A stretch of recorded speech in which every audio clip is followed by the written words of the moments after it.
Hello, everyone. Good afternoon, good morning, depending on where you are. And welcome to our live training called Responsible AI in Higher Education. We are very happy that you've decided to join us and spend this time with us today. See, people are joining in. Awesome. Okay, so I have one reminder on the coming slide here. As you probably all know, by attending 90% of this live session today, we're giving out your Academic AI Insider Certificate. You can see what it looks like on the right-hand side here. You can add this to your professional resume. And really, the idea is that this positions you as your informed voice, all things AI in your academic institution. No need to do anything about it. I'll be sending out the certificates probably today or tomorrow to all of you. If you do have any question, feel free to let me know in the chat though. Okay, so in just a moment here, I'll introduce all the friendly faces that you can already see on Zoom here today. After that, we'll dive into core library challenges with AI. We'll also be comparing research-specific AI tools.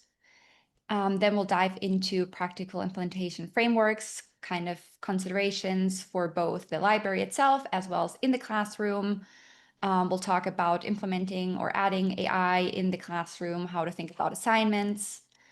Then we'll go behind the scenes of Site Assistant. We'll talk about how to use the tool, how to formulate a search strategy. We'll talk about some do's and don'ts regarding prompting techniques. And from there, really, my favorite part of this live session today will be the practical application. So here you get hands-on into Site Assistant. We'll guide you through an exercise, and then we'll have dedicated time for your questions towards the end. Feel free to add questions down on Zoom where it says Q&A as they come up. Just know that we'll have that dedicated time.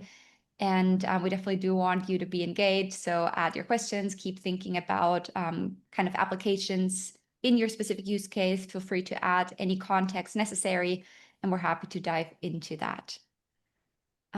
Okay, so let's introduce our speakers here. So up first, we have Sean Reif join. He is the head of academic relations at Site, and also he's an associate professor of psychology at Murray State University, really bringing that expertise of like implementing AI firsthand in his classrooms. Then we have Chris Bendel join. He's the VP of product strategy at Research Solutions, as well as Dom Rosati, head of AI at Site, really bring extensive experience in AI, both Chris and Dom. And then you can probably already tell I'll be the moderator for today. My name is Julia Heeson, and I'm on the marketing team. If you have any technical questions, any issues whatsoever, I'll be monitoring the chat and be happy to help you out there.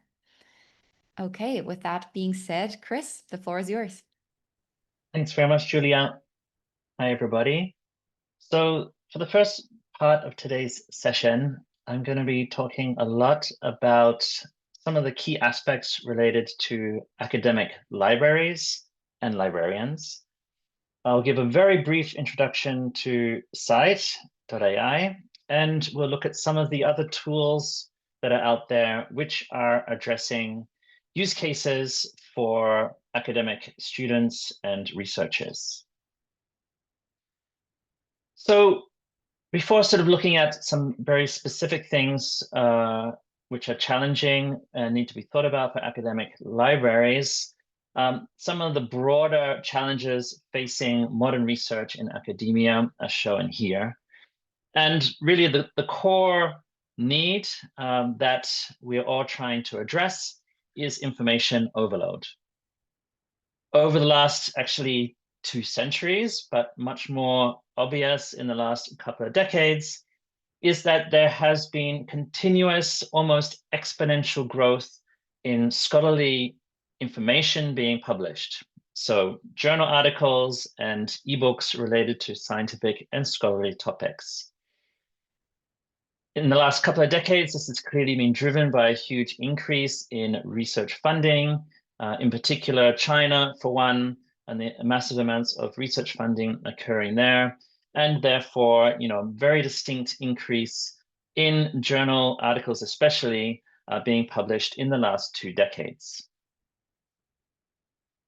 So, this raises issues for students and researchers in academia, in corporate settings, everywhere, in being able to find the information they need for what they want to do, and potentially even more critically, having the confidence to know that they haven't missed anything amongst all this information which is out there. Added to this is, increasingly sort of fragmented access, the ability to actually not only find this information, but then access this information as well. While in the last 2 decades, we have seen, the increase in open access publication of especially journal articles, so that, this year we're seeing just over half of all new journal articles being published in open access form, meaning for students and researchers in academia, this is all free to use for the various things that they want to do.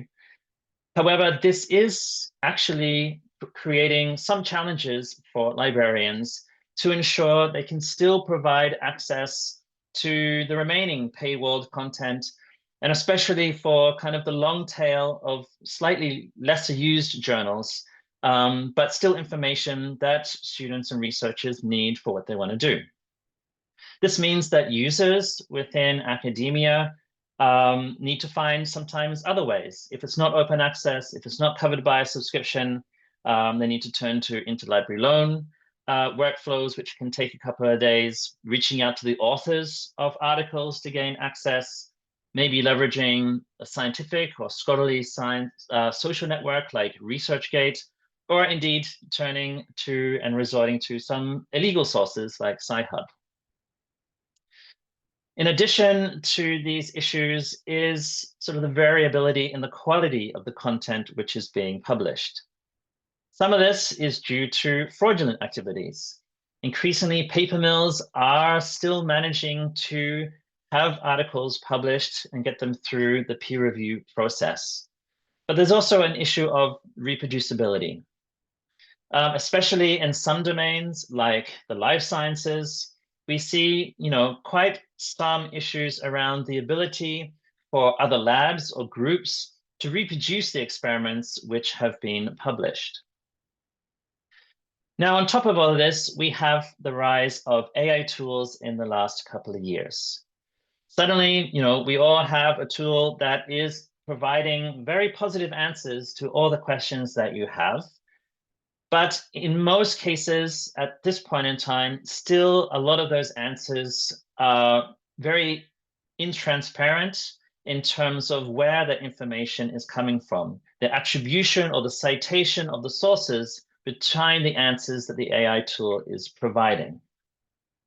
And then, there are other pressures on the libraries as well. Increasingly, there are pressures on library budgets.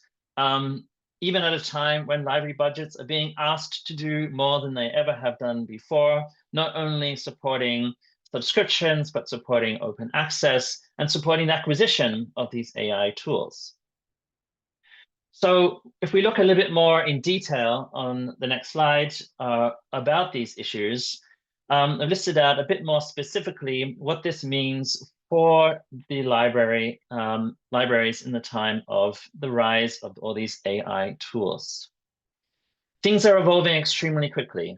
So it's a real challenge for information professionals, librarians to really keep up to date with everything which is happening, not only in terms of the technology which is coming out, but also the shifting, copyright and ethical considerations that need to be considered. Being able to support faculty and students in the ethical use of AI. And this is not just about creating content, writing journal manuscripts for submission or assignments as part of studies, but also in the copyright compliant discovery and analysis of scientific content and scholarly content.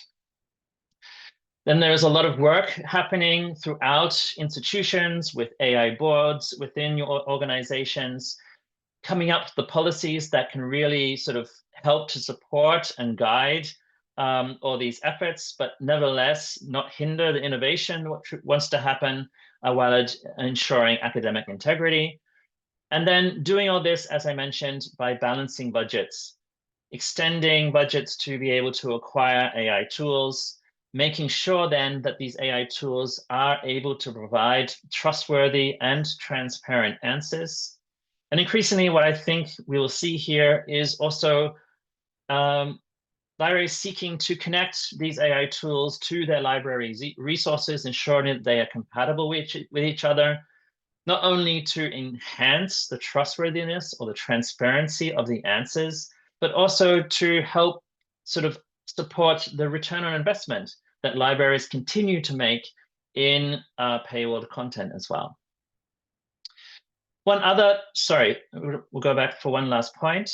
The last point here is something which is increasingly talked about at the moment, because especially in the last year, we have seen a general decrease in users accessing the version of record via library portals or publisher platforms, as users, for some use cases, increasingly rely on AI-generated output for those answers. And the problem is that a lot of this usage of these AI tools, even when attribution may be possible to be tracked in these AI tools, is not being captured, not being measured, and is not then part of those ROI metrics that libraries need to really prove, the value of all the resources that they are acquiring for the institution. Okay, so when we move on to the next slide, I will now provide a little bit of an introduction to Cite.ai and some of the aspects which are really starting to help address some of these challenges. And later in the session, you'll hear from Sean and Dom on additional aspects, really supporting librarians in addressing these challenges. So what is Cite.ai? The original conception of Cite.ai was to provide a whole new dimension to citation metrics. Until now, when you look at a platform, publisher platform, for instance, you'll see that an article might have been cited 100 times, but really, understanding what is behind all those citations, what really is the story behind that impact is not really there. So what Cite.ai does is to actually mine citation statements from the full text of content items, mostly journal articles. And what it does is not only to mine the citation statement, as shown here, Nicholson et al. 2015, but also 3 sentences around that citation statement. This entire statement then goes into a machine learning algorithm to decide whether the article making the citation is supporting it, as in this case, it says in agreement with previous work, is contrasting with it, or simply mentioning it. And this already provides a whole new dimension on the citation metric, helping users to understand the relevance of this particular content item and the importance of this content item to their work, and whether they then want to go on to read that version of record. So this is the so-called smart citation of Cite. Through this process, Cite has mined now more than 1.4 billion citation statements from the various full text sources that it has access to. And it's these 1.4 billion snippets which are sort of the core basis of now the Cite Assistant, the ChatGPT for students and researchers in academia, focusing on this content mined from scholarly content and directly attributable in a very transparent way, so they can immediately have trust in the answers that they are getting from the AI. On the next slide, I want to kind of underline the key point, and that is, what has made this possible are all these agreements that Cite has made over the last few years with publishers to enable this mining process of the snippets, which is the really basis of the product. This is really critical, and this is a key differentiator between what Cite does and what many of the other tools that you see out there do, and especially what the more prevalent tools such as ChatGPT or Claude are able to provide at this point in time. What Cite does in amassing this 1.4 billion snippet database is to then make that content available via a so-called RAG framework, Retrieval Augmented Generation framework, which allows then the site assistant to clearly attribute the output that it's providing to the snippets, to the direct snippets from the full text of those journal articles.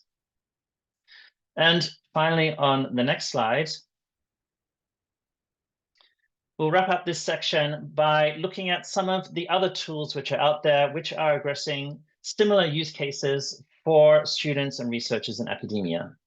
There's quite a lot of information here, and so we'll share this information with you after the session so you can look at this in detail. What I want to focus in on is the source data column in the middle. So many of these tools are providing answers to questions supported by AI, but for most of them, they are only able to access in a copyright compliant manner through the metadata of this content, to the title and abstracts, essentially, often via Semantic Scholar and other indices. One different one is ScienceDirect.ai. It does also source answers from full text, but currently only focused really on content published by Elsevier. And then this is the clear difference between Cite and these other tools. Through those more than 40 publication agreements, publisher agreements, is the ability to Cite to provide answers from full text from all those 40 plus publishers. So that's it for me on this section. I'm going to hand over to Sean now. He's going to provide some more practical applications of these aspects for academic libraries and users. Yeah, thank you, Chris. That's a great overview. I really appreciate it. Yeah, so I'm going to approach this sort of speaking, I guess, as a professor, also talking to sort of other academics. So I'm going to kind of direct everything I say today to both professors and to people in the information space, libraries. And I'll just start by I guess just stating clearly some assumptions that I'm making as I'm talking here. So. For example, first and foremost, I think we need to acknowledge that this technology is here to stay. It's sort of inevitable. Your students are going to use text generative AI, and in fact, they already are. So, if you're a professor, I think, we need to acknowledge this and maybe keep that in mind when we're designing our courses. If you're a librarian, you need to keep that in mind in terms of assessing the needs of your students and faculty who need help sort of navigating this space. When all this, everything sort of blew up a few years ago and ChatGPT began to become sort of a household name, I started this sort of informal survey of my students in my classes. I'd say, how many of you have used, ChatGPT or an AI tool to complete an assignment? And, initially you'd get, a couple students who would maybe be like raising their hand, and, you'd get maybe a few who were kind of doing this thing, which is like, I'm raising my hand, but I'm not really raising my hand. It's like plausible deniability. Now it's like reliably half the room just says yes. And I assume that's undercounting because people are less likely to report this kind of thing. So it's quite common. Also, we need to acknowledge that this is technology that's increasingly present in the workforce. So, if we're doing a good job of preparing our students or students at our institutions to go on to graduate school or to go on to, gainful employment, they need to be able to understand how to use this technology effectively and ethically. And so, that's on us, right? Sort of buried in that or bound up in that is this idea that, this is actually a useful technology. We should acknowledge that it actually is a very powerful tool, and there are ways that you can use it that will help you and help others. And then, main thing here, we all care about our students and the students at our institutions, and, we want to do a good job teaching them, helping them find material, preparing them for their future, whatever that entails in terms of their future or in terms of our role at our respective institutions. And, I think one question that we might want to keep in mind here that would be kind of useful is to think about the term paper, the sort of standard, academic, semester long or quarter long term paper, and just ask, okay, why do professors assign that? What are we trying to accomplish? I'll come back to this in just a little bit, sort of toward the end of my time, and we'll hit this up again. But I think, just sort of asking yourself, all right, why, because this is the element of academic life that is sort of most affected by this technology. And I think if we just sort of drill down and ask ourselves, all right, why are we doing that, or why are professors doing that? It might help us sort of come up with solutions, alternative assignments, other ways of doing things, or maybe ways to craft term paper assignments in ways that incorporate AI in an effective way, but don't sort of give students the ability to sort of give themselves an out in terms of using the technology to just do it for them. So I'll come back to that in a couple of places, but just something I wanted everyone to sort of keep in mind as we go forward. So yeah, this is something that I'll just I know Chris touched on sort of ethical considerations just a minute ago, sort of more broadly. Some things that are maybe more specific for libraries and librarians. We need to deal with the fact that there is bias built into these systems. The training of these systems is on large corpora of text, and there are biases embedded in those texts, and there are things that you can do to sort of mitigate that impact, but it's still going to be present in some way. And so, that affects how, for example, how content is evaluated to make recommendations. And, we can use tools that sort of allow scoping that will sort of cabin everything to specific collections or journals. That's another way of sort of mitigating those effects. You can do the same kind of thing in terms of applying different filters and different settings to sort of control that or to limit that. But I think the most important thing here in terms of the bias that's embedded in these systems is that we really do a good job of teaching our students or the students at our institutions that they need to critically evaluate AI generated content. And the thing that I always say to my students is none of this is a get out of reading free card or get out of writing free card. If you're using this technology, you have to understand that there are limitations to it, and there are those are inherent to the technology. And so I spend a lot of time, just as a professor, when I teach students, things like research methods or how to do a lit review. I spend a lot of time just teaching them to critically evaluate the content that's being produced and the references that are being suggested by AI tools. And that's a really built into everything. Also, we need to keep in mind things like trust and transparency. So, the ability to verify AI generated claims, again, a key thing that we need to keep in mind in terms of what we are, the values that we're instilling in our students. The ability to do source attribution, understanding how the results, that text is generated. And the ability to trace information from AI generated content back to original sources. Finally, last two, data privacy and security. So, some of these tools involve not just asking them questions, but you can provide them with input, files. These are things that could at some point make its way back into training data or could be retained by the companies that are providing these tools. And we need to be aware of that, and students need to be aware of that. In terms of not just how that information is being used, but also how it's being stored. And there are going to be different privacy standards that are going to differ, from institution to institution. They're going to differ from industry to industry or association to association. The expectations are going to be different. So it's important that people know that when they're using these tools and keep all that in mind. And related to that is, copyright and intellectual property. So, the reality that a lot of these tools are trained on copyrighted materials, and there is an argument that fair use applies in this area. And I am not a lawyer, so I will allow people far more qualified than I to opine on that. But at the end of the day, it is, I think, if nothing else, not a legal consideration, but also an ethical consideration that people should keep in mind. And that really, if you're in the library space, that, might also have some impact in terms of how you think about, publisher agreements and the implications associated with those. So yeah, so those are sort of, I guess, just like broad sort of themes to keep in mind. I'm going to sort of transition now and get a little more specific and drill down into the more sort of nuts and bolts practical implications of these tools. So yeah, we'll go ahead and just start by talking about how to evaluate AI tools. Um, there are plenty of different players in this space. And, some things that we want to keep in mind are things like, for example, source quality.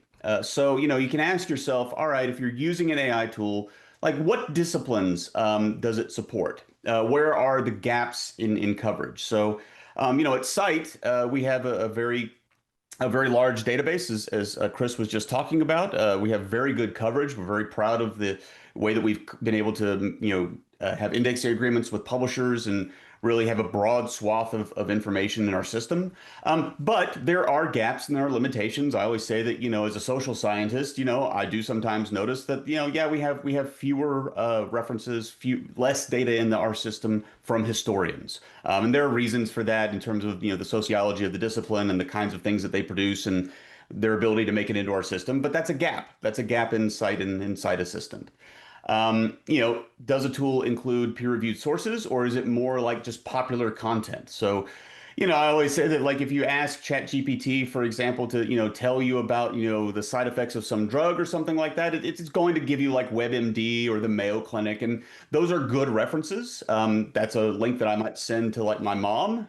But if I'm writing a paper, that's not going to be adequate. So, focusing in on scholarly content is a real important feature. How recent is the data in the system? So is it really relying on the large language model itself, which could be trained a year ago and have old data in it and not the latest? Or is it doing some sort of augmentation, again, as Chris was talking about earlier, to bring in newer data? And how does it integrate with a library's journal subscriptions? Is the tool sort of natively giving links out or dealing with link resolvers and that kind of thing to make it more effective in that manner? This is some other stuff that we've sort of talked on a little bit, the assessment of the actual output. So how good is the tool in terms of verifying information before presenting it? This is something that some other tools have gotten better about in recent years. It's something that Scite Assistant, I think, has always been on the forefront of our technology. If you go to Scite Assistant and ask it a question, it does this sort of belt and suspenders thing where it will basically write something and then evaluate it and then make changes. That kind of thing, I think, is an important component to establishing trust with verification in these tools. Does it properly attribute claims to actual original sources? And can you actually trace that information back to the original context? So, we're all familiar with the usual problem of, hallucinations in AI generated content. The ability to verify that a reference actually does exist and actually does say what the AI says it says, if you can think about that, that's actually really, really critical. Is there a way to sort of track how the research that it's been citing has been received? Finally, sort of harking on some of those questions that we were asking about earlier, are user prompts stored or used for model training in a given tool? How transparent is the tool about its limitations? Does it address, potential bias and recommendations? How much control do users have over the filtering of content sources? I think people have gotten used to this idea that you can do some prompt engineering to sort of help control how these tools respond and the kind of information they provide. But actually making some of those controls explicit is again, something that we do with Scite Assistant. And I think that's actually a very powerful component because it actually allows you to sort of tweak those knobs and buttons as you're using it without having to go back and refine the prompt again and again and again.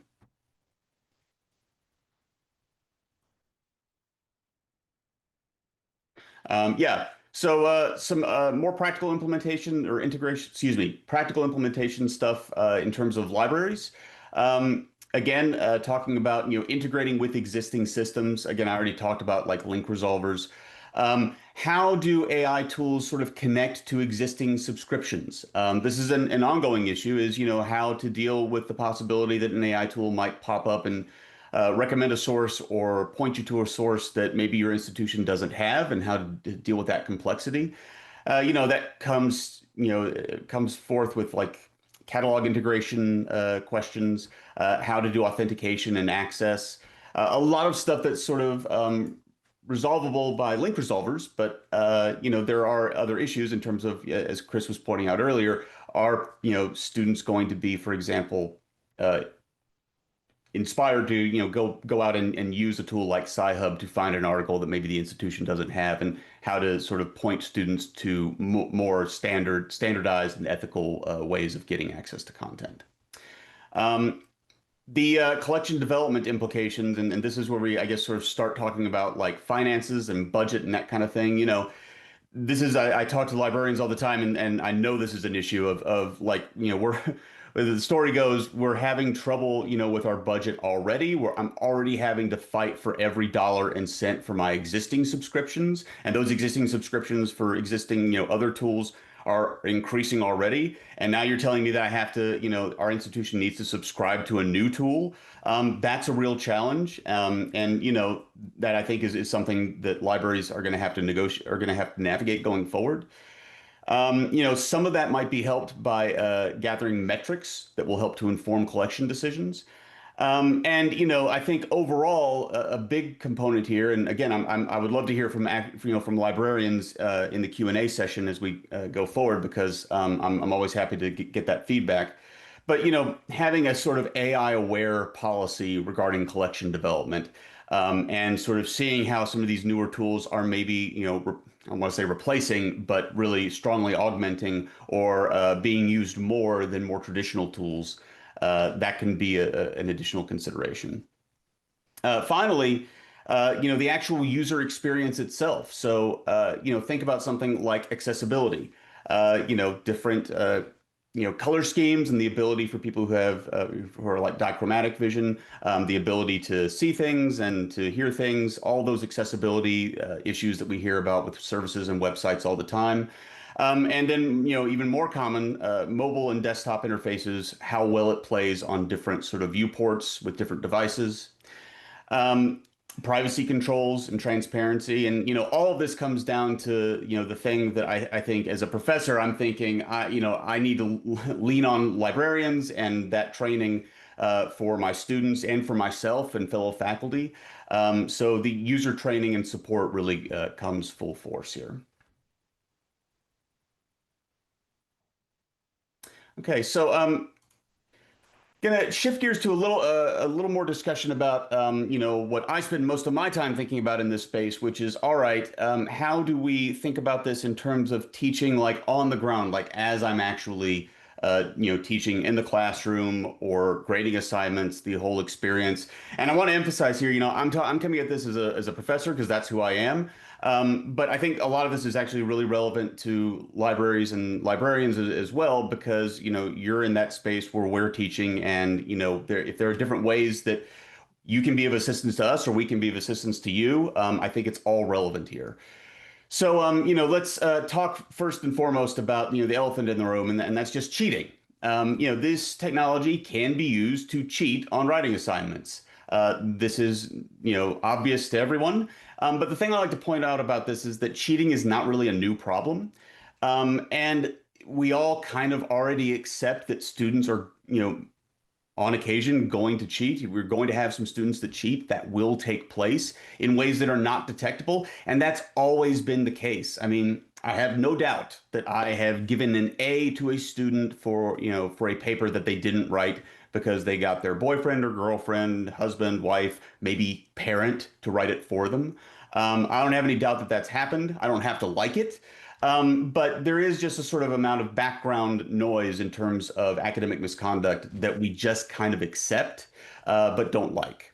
I think the main thing about this technology is that it's going to make cheating easier and more common, but only if we continue to teach and assess in the ways that we've always done teaching and assessment.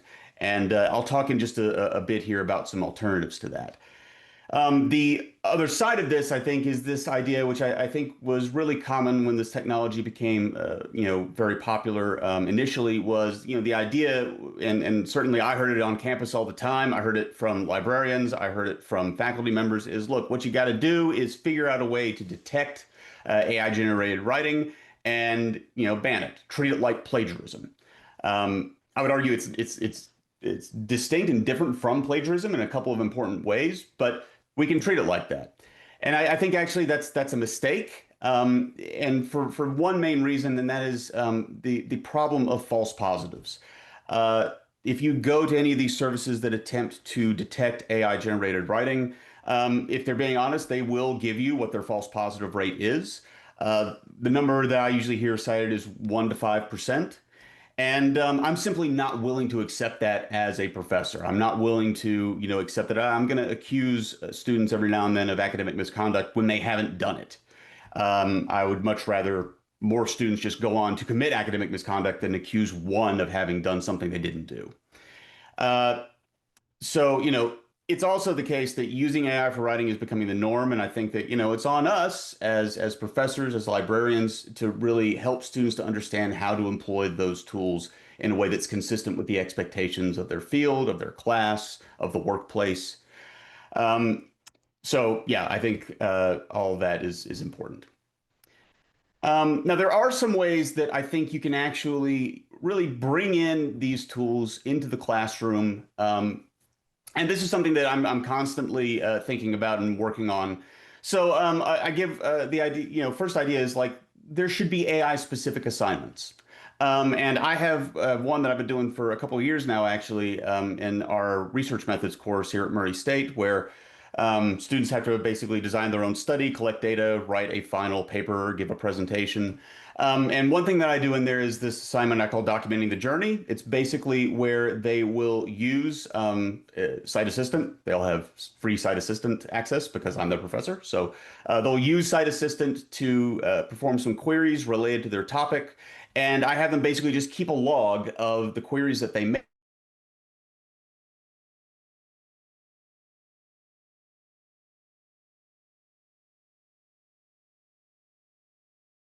They made that query, why that was their next query. So it's just sort of a running, log of everything that they're doing. And from that, I can get an idea of, okay, how critically are they engaging with the output from these tools? And, this combines into, me really revamping a few courses to have like more days where we're reading and writing in class. So we're doing lit searches, we're taking notes, we're identifying relevant papers, we're actually doing some writing or some presentation preparation in the classroom. And, if you're running low on time, I always say, this might be a good time to flip the classroom. I haven't done that personally because we have smaller sections, but certainly I think it's a perfectly good idea there. I also teach students to use these tools as an aid in reading. So, if you're reading a paper, especially if like you're an undergraduate, if you're reading a paper and you'll come across a term, I mean, every now and then this happens. I come across a theory or a term that I'm not familiar with. The usual thing that we do is we Google it. I tell students use Site Assistant for this. It'll give you academic sources. It'll give you a much more cabined and sort of scholarly response. And the overall goal with all of this is just show students how text generative AI can really be used responsibly for a better experience and actually for better grades. I always like to say, you can try to use this technology to write to write a paper for you. And I've looked at I've played around with this and said, okay, if I was going to grade I'll do some queries. I'll try to cobble together a sort of theoretical student paper using different assistant queries or ChatGPT. And I'll say, okay, if I were to grade this, it would pass, but it's not knocking my socks off. It's not doing the kind of sort of hard, really analytical work that I would, that would be an A paper in one of my classes. I think a lot of this comes in terms of, do we allow students to use AI tools? And, my default position is yes. I say, in my syllabus, it's part of the syllabus language itself. I just say, yeah, the default is you can use AI tools in my class with two caveats. One is that you have to tell me what tool you used and how you used it. And two is that every now and then I may tell you no. I may say no AI for this one, and I expect you to respect that.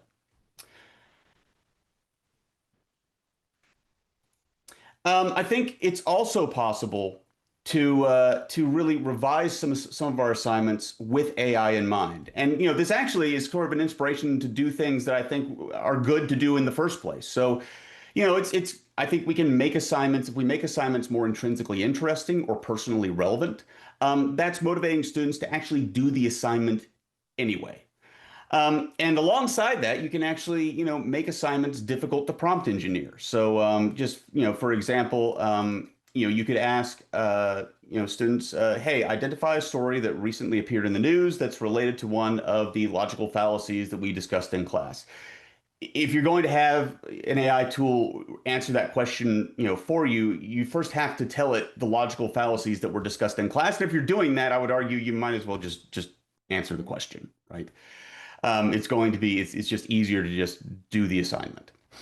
And I think it's also the case that we can rely more on in-class assignments. I have started giving, at least in one class, giving an exam, giving a midterm, when previously I hadn't, because it allows me to assess student knowledge without access to any of this technology. So, exams, reading quizzes, I think are great.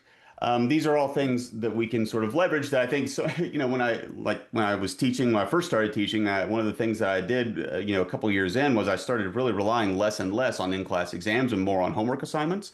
I've really reversed that and done the opposite in a lot of ways, just because the technology exists. Couple of final points. One thing I think we should ask ourselves as academics is, all right, is the age of the term paper just over? That methods class that I talked about before, I no longer have students write a term paper for it. I have them give an oral presentation. And then before that, they have to send me a list of their references. And we have a little Q&A session at the end where I can, kind of quiz them about, how does all this relate to what you read? And I can bring up specific points. And the idea there is to give them an opportunity to demonstrate that they've read the material and that this is their original work. You could do things like that. So, it's sort of like an oral defense, sort of low-key oral defense. And, you can also do, get really creative. There could be assignments that involve things other than writing, like multimedia projects, experiential assignments. I think all of those, kind of hearkening back to that idea that this is an opportunity to get creative and do some things that might actually make our, our material better or our classes better in the first place. I'll just leave with a few key takeaways. So, in terms of training and education, we want to focus on, teaching critical evaluation rather than just prohibiting the use of these tools. And we want to offer training and, AI literacy workshops, all of that. And it probably needs to be, to some extent, discipline specific, this training. So, and this is something that I think really, as a professor, it's great to have, library assistance with. This is a real area where, and I'll admit this, I should be relying more heavily on libraries and librarians in my teaching for this kind of thing, because that's a real value add. I just always feel bad about asking for it because I know that people are already busy. But I think it really is an important point of where we can join forces on that. We need to, along these same lines, we need to be able to evaluate tools based on the quality of their sources, their accuracy, privacy practices, everything we talked about previously. And we need to consider how, tools might complement existing subscriptions and services, and prioritize tools that provide, things like citation tracking and source evaluation, verification. And all of this is going to just have to be tested for accuracy. And in fact, I would argue that this should be in terms of subject areas as well. Policy and guidelines. One thing that I've said previously is that, it'd be great if we could get, institutions to provide some guidelines in terms of what is and is not acceptable use of technology. I never want to interfere with academic freedom, but, I think it's great when institutions say, okay, if you decide that a student has committed misconduct by using an AI tool, here's what you do. And so that involves, creating disclosure requirements, establishing, guidelines for academic integrity, collaborating with faculty on all of this and really continually reviewing and revising as the new technologies emerge. If you have a policy that's, now it may very well be obsolete in a year. And then, in terms of implementation, position libraries as campus centers for responsible AI adoption and really start with pilot programs, maybe in select departments. We'll talk about LibGuides in just a second. And provide consultations for faculty in terms of how they can design assignments with this technology in mind, building partnerships with, different departments in IT, and then, really actually continuing to collect data on this, usage metrics, case studies, all of that is really important. And the final point that I'll leave on is just the idea that AI should be used selectively rather than exclusively, and there should be a focus on the ability to critically evaluate what these tools produce. So with that in mind, I'll switch over to Dom. Yeah. I think one quick thing for me before I'll hand it over to you, Dom. We've prepared this LibGuide template. I'm adding a link in the chat right now. This is a ready-to-go resource, a LibGuide template for Scite specifically, with some examples from other universities are linked here. And really, there's a portion where you can simply copy-paste it, trying to make it as easy as possible. Just something we thought we'd leverage and share with you today. Okay, Dom, the floor is yours. Hi, everyone, and I apologize in advance because I have to leave straight at the hour mark, but I'm sure that Chris and Sean and Julia will be able to handle your questions or route any very specific AI technical related ones to me to answer. So that's what I'm going to be talking about today. In particular, I'm going to be going over kind of just not too technical, but definitely how Site Assistant works and the mechanics of it, and mostly from a lens of, let's say, buzzwords you've heard around agents, say, because Site Assistant is an agentic experience. So if you don't mind, the next slide, please.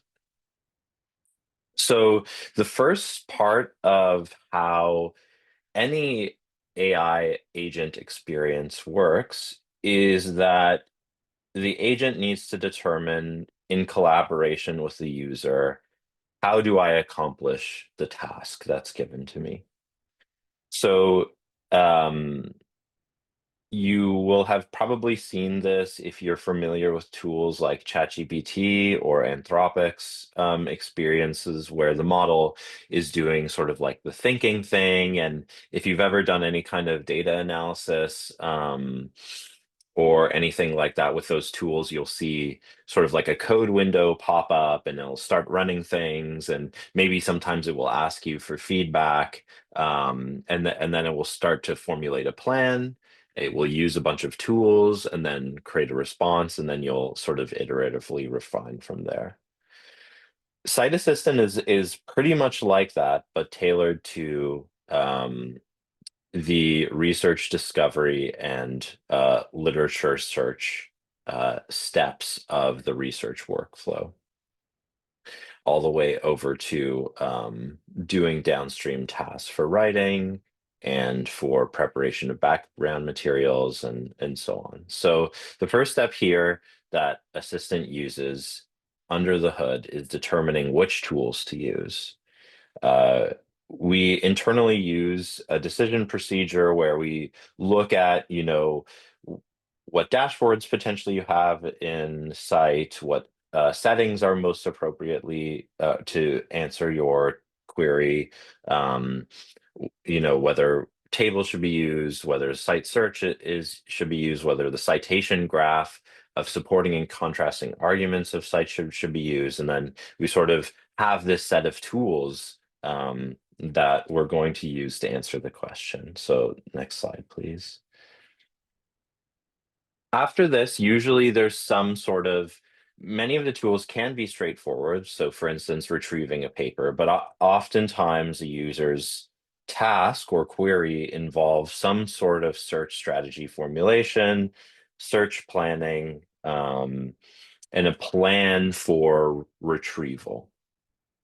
So a big part of our system is devoted to developing a plan that can be used and refined for finding the most relevant resources to answer the task at hand. So that's our search strategy formulation piece. one of the things that's important to keep in mind when you're using tools that use retrieval for generative experiences, or just using large language models in particular, is they are not search engines. Many of the common kind of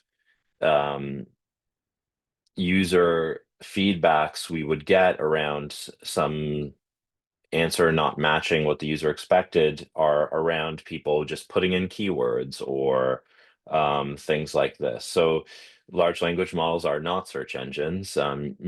The best approach is to formulate your task precisely as possible, such that the large language model can complete the task. I won't go over all of these. You will have the slides and so on, but there's a variety of other kind of things you can and can't do, will and will not want to do in order to improve the agentic experience that Assistant delivers to you. And these are things like being too simplistic, not kind of providing enough details, mixing multiple objectives, being too vague with the prompts that you have. So, if you ask a vague question, even to a human, but this is more important to a large language model, you'll sort of get a vague answer, or in the human case, usually there'll be assumptions made, and it's the same with the large language model. Next slide, please. So one thing to highlight is our assistant settings. So the settings let you control the behavior of Assistant. There's a variety of these settings, including length control, citation styles, where you want Assistant to draw from within papers, specific journals you want to include or exclude, year ranges, topics, these kinds of things. So this allows you to have some control over how Assistant, the agent experience, sort of goes, and what is retrieved, and so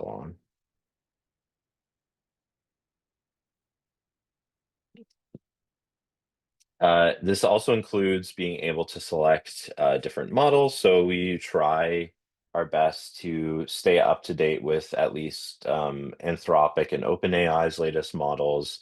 Some of these are reasoning models, so you can use them and control the reasoning effort that's involved. So reasoning just means that when you have a reasoning capable model, before it answers your query, or before it sort of tries to accomplish the task, there's a plan made, and the model checks the plan and tries step by step to go over that plan and ensure that that's the way to accomplish your task. You might have heard something like chain of thought, but now for reasoning models, it's much broader than chain of thought or things like this. So again, if you've used either Anthropic or ChatGPT's native user interfaces, then you would have seen this kind of thinking trace, and you can open it and see these plans being formulated. So once the model has this initial determination of tool use and has this search plan, a big part of what happens is we run the searches, we retrieve the material that we need for answering the question or accomplishing the task, and then part of the search strategy when it's executed is, you'll all know from using literature search databases that just one search is not enough. Even if you have sort of like an initial plan and you have a good keyword strategy, say, one search is certainly not enough. And just the top number of resources retrieved are not going to be enough to answer your question. So we do some downstream citation chaining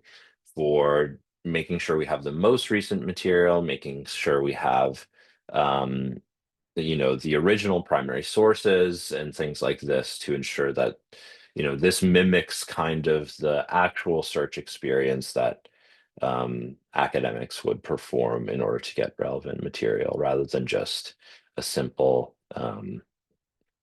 top 10 results based on your first keyword strategy. So a big part of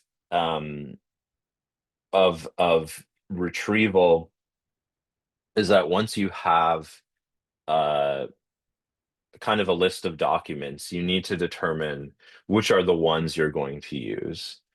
And so we put a lot of effort into ranking these sources and doing credibility analysis based on, not just is this relevant information, but are there signals here that can help us determine whether it's high quality information?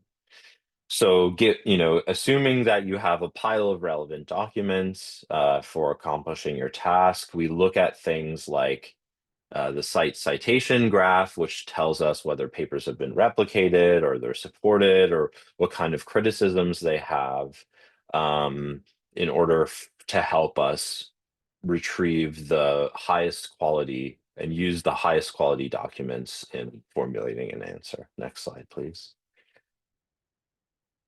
Okay, so this is just a look at what happens when we're ranking these results. So we have our publications we're consulting, we display those and we show, these are the ones we're using to rank based on those quality signals. So I just want to say before we formulate an answer, there's sort of like two kind of experiences you could have with Assistant. There's a table mode, which is relatively newer, where you can have like a structured experience over documents. So suppose your task retrieved 50 documents, you'd have the ability to interrogate these 50 documents and add columns to extract things or ask questions per paper. So things like limitations and things like this. And then the other is our more classic dialogue, multi-turn dialogue mode. So this would be like closer to generative text experience you would get from OpenAI or Anthropic. Next slide, please. So I'm actually going to end on this slide because I do have to hop off, but it does summarize the rest of my slides. And it's just that a big part of what we do once we've generated an answer and retrieved all this material is we know that large language models are limited in a lot of ways. And one of the ways in which they're limited is fabricating information or hallucinating information and things like this. So we have a very vigorous and robust fact-checking pipeline. So here's just an example of what's called a self-judging or model judging, where the model does its own self-criticism, and we retrieve other materials like contrasting materials and debate alternative points of view and so on in order to do this process. But we also do some more heuristic things and things that don't involve language models, like checking whether the content's actually in the thing. Actually, I do. If you go forward one slide, I think it might be, no, another slide. Another slide, sorry. I think we're here. Okay, so yeah, I'll end on this one. So which is just to say that, once we've done this kind of fact-checking process, and now we've gone through the whole process of Site Assistant, the thing we really try to build and deliver to the users of Site Assistant is this kind of transparency and auditing process, where now, now that you have a quote unquote fact-checked response, we try to make it as easy as possible for you to verify for yourself not only like what was everything used in order to construct that response, but these are the papers. This is where in the paper we got that claim from, and here's how you can check it yourself, and make that checking experience as easy as possible, because that's for sure needed for any use of large language models, as Sean mentioned. So I'm just going to hop off here, but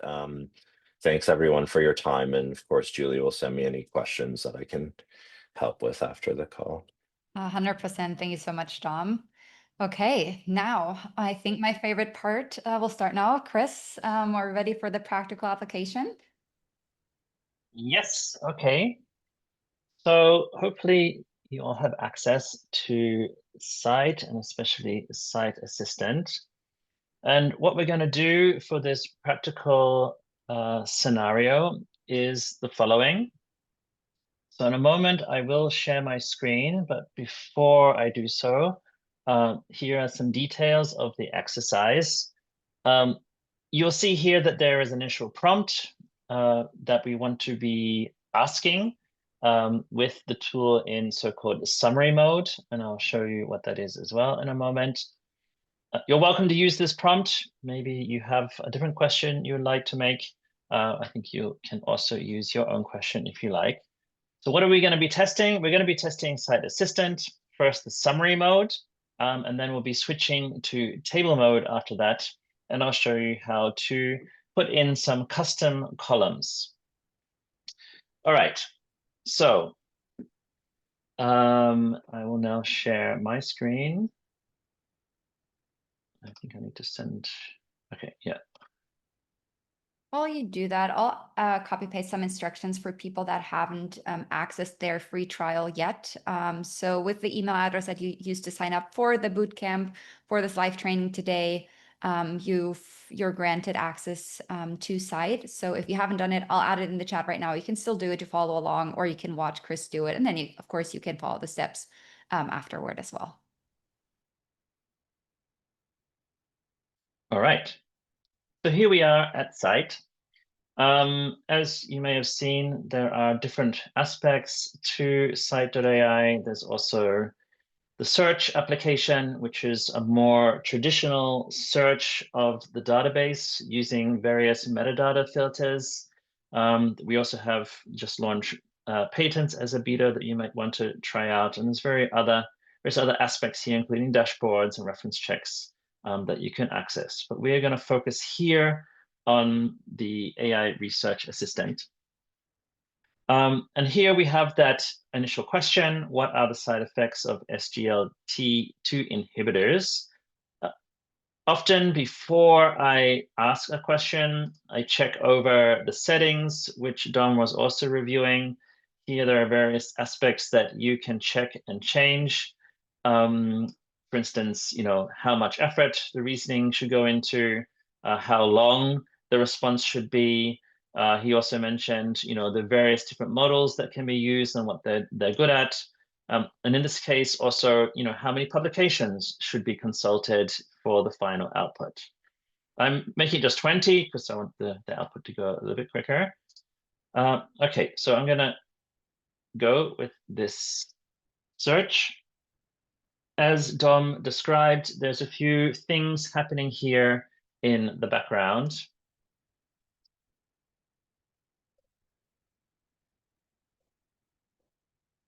So, actually, it's already in table mode. Let me go back a second. I want to do this in the other mode.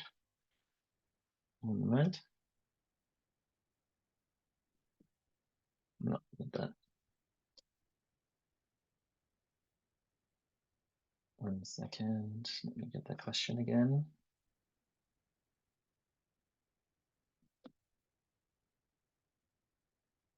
So I wanted it here in assistant mode.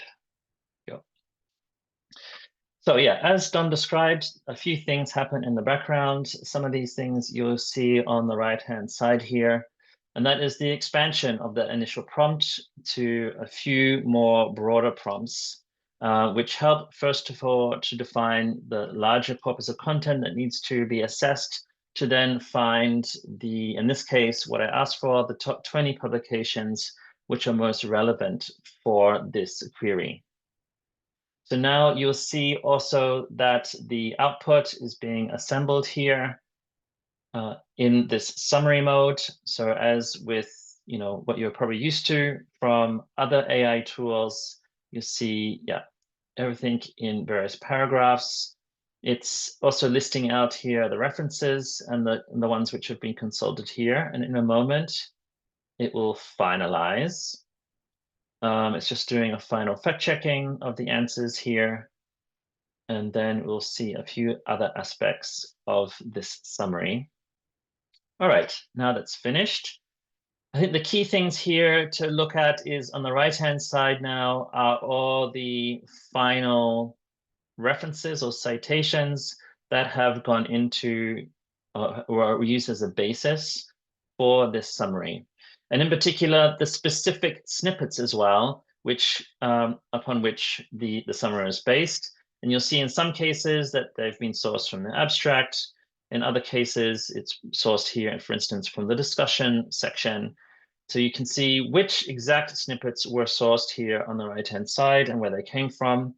You'll also see that information over here in the actual summary. So when you scroll over to the actual citations that it is attributing this information to within the summary, again, you'll see the exact snippet upon which this information was based and which article it came from also, as well as the usual sort of site metrics that go into, which are the basis of the product and all the usual metadata that you expect to want to know about this article.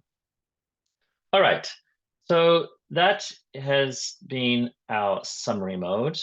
And what we also wanted to do was also do this in table mode as well. There are two ways to do that. The first way is what you saw before. I had already been clicked in table mode, apparently. It was starting to generate. So from the starting page, you can already click on to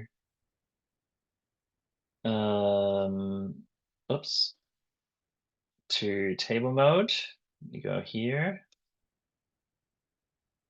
So here you can also click table mode, but also at the bottom of that summary, which I was just showing, there's also a link to click on to go to table mode. In this case, I will now start table mode here. Now it's doing the same process, but this time you'll see that the output will be displayed instead of a summary in a table. So now we see the responses being included here. And these are responses to the question. So the question was, what are the side effects of SGLT2 inhibitors?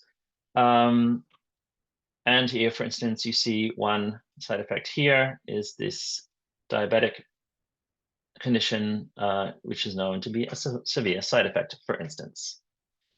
Okay, so now what we want to do is add some custom columns. And the first column that we're going to try here is going to be around the type of study. So we're going to add actually custom column, and we're going to write here study design. That's what we're interested to understand. And then we need to actually include a prompt here, which really defines the information which will be shown into the column. What are the side effects of SGLT2 inhibitors? Sorry, that's not the right one. This is what are the study design? What type of study design was used? And we can also sort of show how you want to have this information displayed in the column. There's different lengths, so you can have a short, a long, or medium. In this case, I'm going to use bullet points to add this column here. So you'll see here that study design is now being added.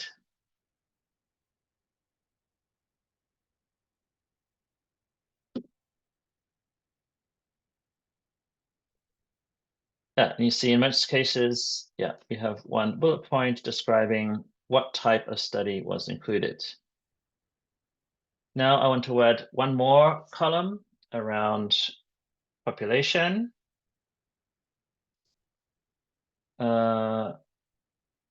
Actually not, I don't want to do that. I want to do a different one, a different custom one. I want to do sample size. We're going to ask, what was the sample size or number of participants in this study? All right, and then we'll add this column.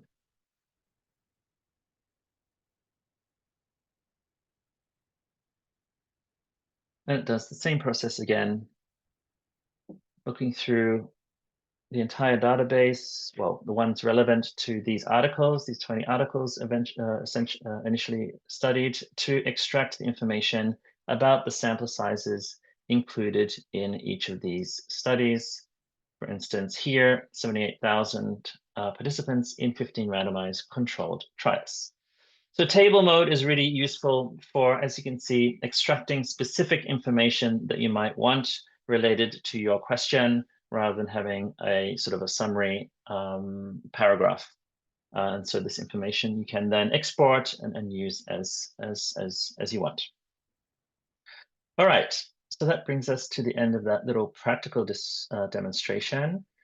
Now we will go back to the presentation for our Q&A.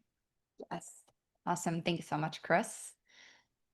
One thing that I wanted to call out right before we start answering, hopefully all, if not most of your questions, is if you're interested in learning more about CITE, I've been receiving quite a few questions in the chat here about how CITE works in the classroom, bringing it to institutions, even individual licenses. So I'll add a link in the chat here right now. Feel free to reach out, fill out the form. You'll get the option to directly book a meeting if you'd like to, or if you have any specific question, then you can add that there as well, and we'd be happy to take it offline. Okay, now let's get into the questions. First of all, can we get the presentation and the recording? Yes, 100%. Probably like within the next 2 hours, 2 to 3 hours, I'll be sending an email with the recording, with the slides, and some other links that, like, again, the link to the LibGuide. We have a short video with kind of an explanation about how to use the settings of Assistant, because we know there's a lot to dive in there. We covered quite a bit of it today, but we have that quick 3 to 4 minute video that I'll be sharing with all of you as well. Okay, now let's see the most upvoted questions here. Okay, so how is CITE with non-science topics, for example, humanities? I guess. Yeah, so this is a great one. I always joke, you know, I'm a social psychologist. We're barely a science, barely. So I think it certainly within the realm of like literature, that's where we have, I think, among the smallest collections. But within the social sciences, you know, we have, I'm actually quite impressed. I'm quite happy with the coverage that CITE has. So I think it might even, you know, come down to what area of like the social sciences or humanities you're dealing with.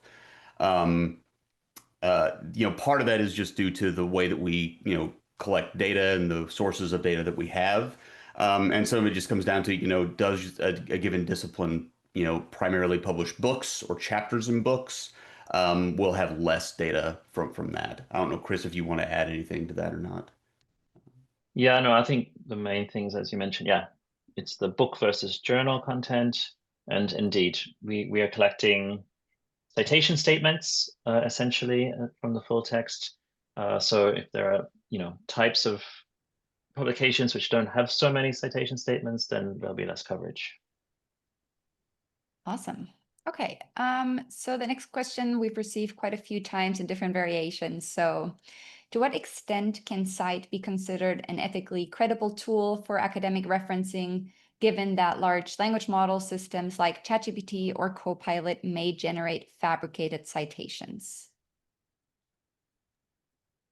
So yeah, I mean, that really goes to the core of what Cite does, because it focuses on information that we have assembled from, indices of actual real metadata of content items.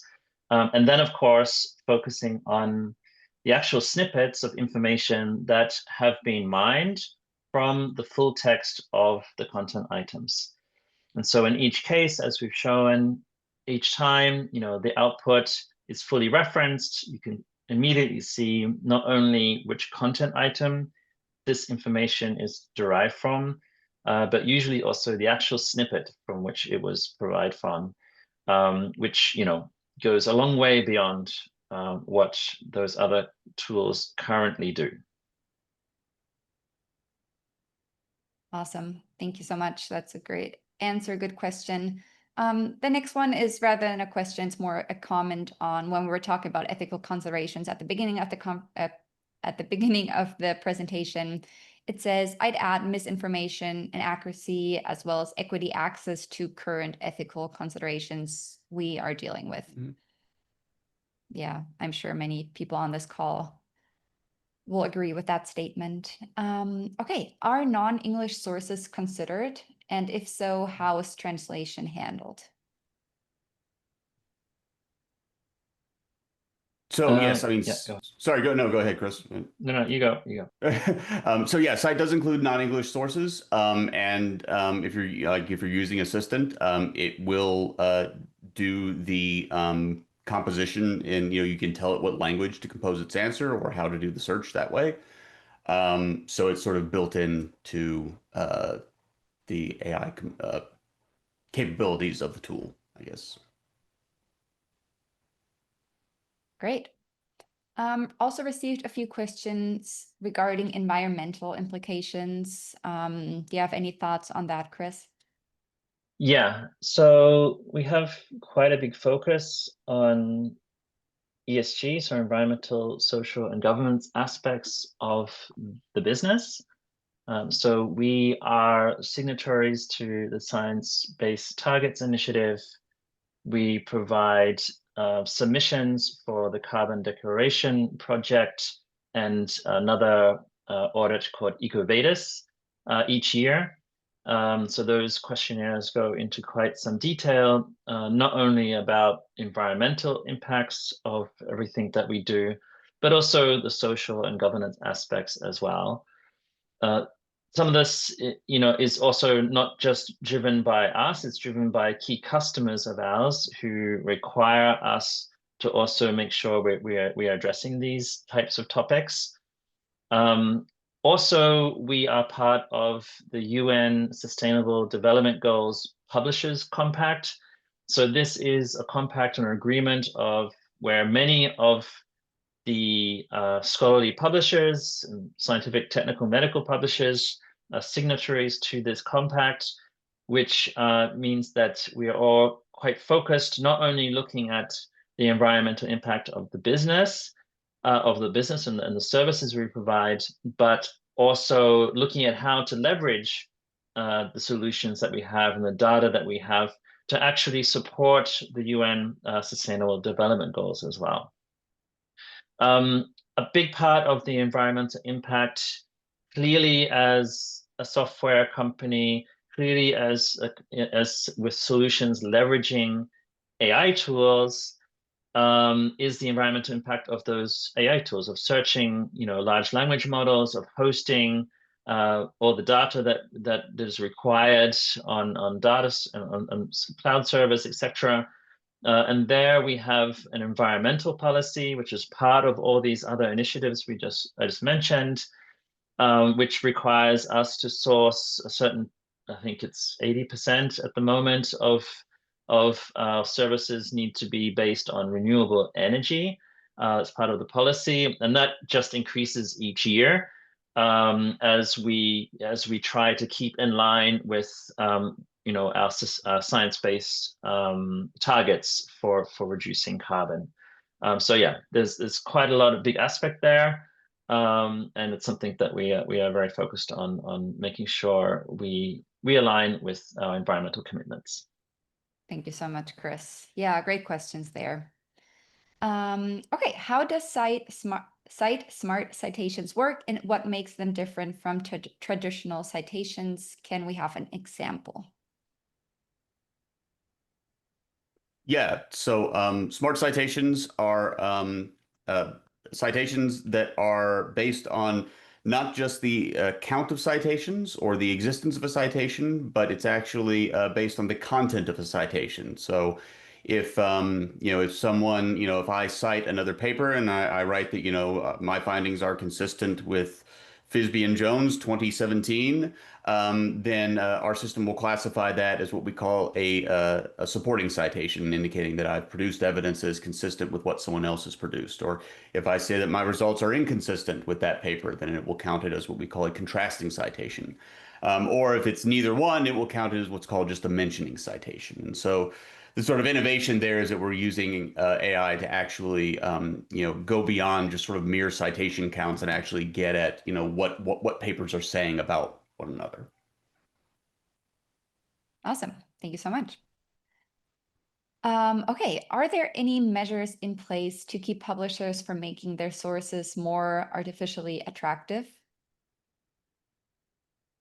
It's not really possible to game it in that way, especially as kind of Sean was describing, and we talked about, this is all very much based on the way we index the snippets and so on that we're extracting from the content.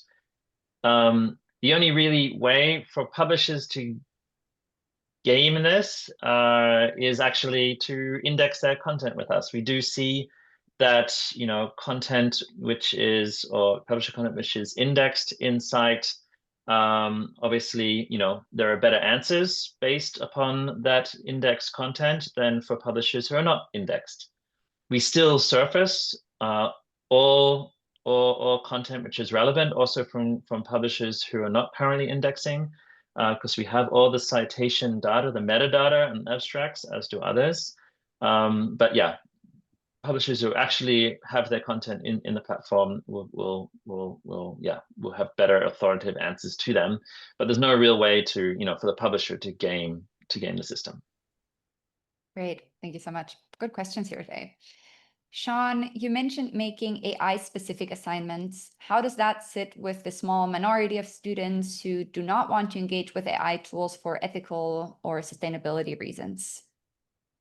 Yeah, so actually that's not come up, I guess in the years that I've been doing this. If it did come up, I'd have to think about that a little bit in terms of how to approach that. My initial reaction is I'd probably say, hey, no, I can respect that. And, it's part of it. If you feel like you don't want to, complete the assignment, that's fine. I'll respect that. You won't get credit for it, but, that's fine. It's nothing, none of that is ever like a capstone requirement of a course. So, I mean, that's my initial reaction, but I'd have to think about it a little bit more.